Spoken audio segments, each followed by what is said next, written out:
Bonjour à toutes et à tous. Aujourd'hui, on va décortiquer un outil assez incroyable. Un outil qui permet de vraiment comprendre l'un des investissements les plus cruciaux pour un pays, son système éducatif. La question a l'air simple, non?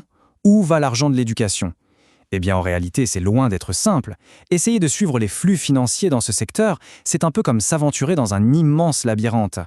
En fait, il faut voir le financement de l'éducation comme un puzzle géant, un puzzle dont les pièces sont éparpillées partout.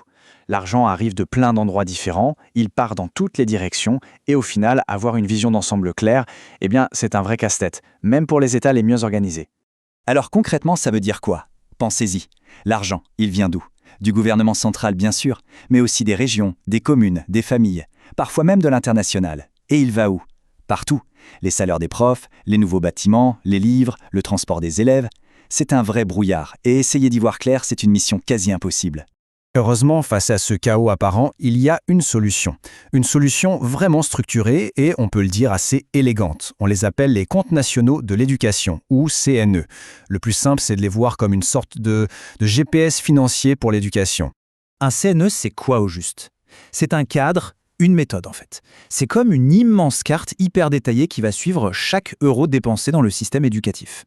Et le truc, c'est que ce n'est pas un outil isolé. Il est connecté aux grands comptes nationaux du pays, ce qui lui donne un poids, une crédibilité, c'est du solide. Et l'objectif, ce n'est pas juste de faire des additions et des soustractions. Non, l'idée, c'est de créer un langage commun, que tout le monde parle de la même chose quand on parle d'argent dans l'éducation. Ça permet de suivre l'argent de A à Z, de comparer des choses qui sont vraiment comparables. Et surtout, ça permet d'arrêter de piloter à l'aveugle pour enfin prendre des décisions basées sur des faits. Bon, maintenant, entrons un peu dans le moteur. Comment ça marche, ce fameux CNE?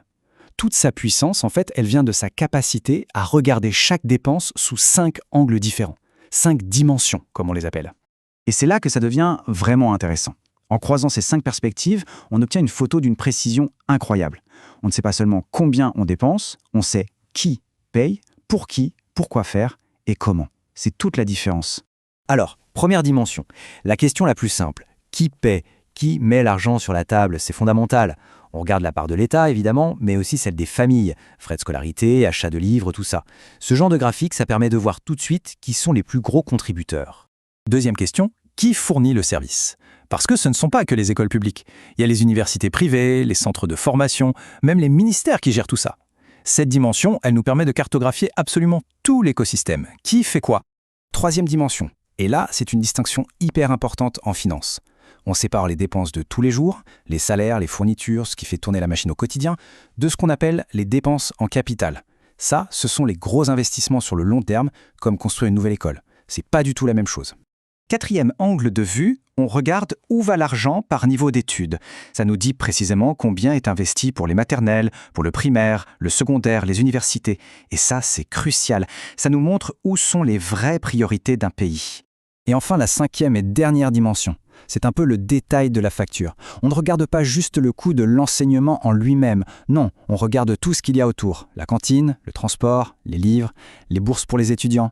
Absolument tout ce qui contribue à l'éducation est pris en compte. Ok, on a vu toute cette mécanique, ces 5 dimensions, ça peut paraître un peu complexe. Alors la question qu'on se pose, c'est concrètement à quoi ça sert? Pourquoi se donner tout ce mal pour avoir une carte aussi détaillée? La réponse, elle est là. Un compte national de l'éducation, ça transforme des chiffres bruts en véritables connaissances. Et cette connaissance, elle permet de créer de meilleures politiques. Ce n'est pas juste de la compta, c'est un vrai outil de pilotage pour un pays. Regardons un exemple, très simplifié, mais basé sur ce qui a été fait au Maroc. En croisant les infos, on peut enfin répondre à des questions super précises. Combien l'État met-il vraiment dans le primaire? C'est quoi la charge réelle pour les familles qui ont des enfants à l'université? D'un coup, le brouillard se lève et les chiffres commencent à raconter une histoire. Et c'est ça le point clé, le but final. Avec cette clarté, un pays peut se rendre compte, par exemple, que 80% de son budget de construction part dans des universités neuves, alors que dans le même temps, les petites écoles à la campagne n'ont même pas de matériel de base. Avec des chiffres comme ça sous les yeux, la décision de rééquilibrer les choses devient une évidence. On n'est plus dans l'à peu près, on est dans le concret. Et pour finir, une dernière pensée. On a parlé de l'éducation. Mais imaginez une seconde si on appliquait ce GPS financier à d'autres secteurs. La santé, par exemple, ou les transports, ou l'environnement. Quel potentiel incroyable ça pourrait débloquer en termes de clarté et donc d'efficacité. C'est une perspective assez vertigineuse, n'est-ce pas? Merci d'avoir suivi cette analyse.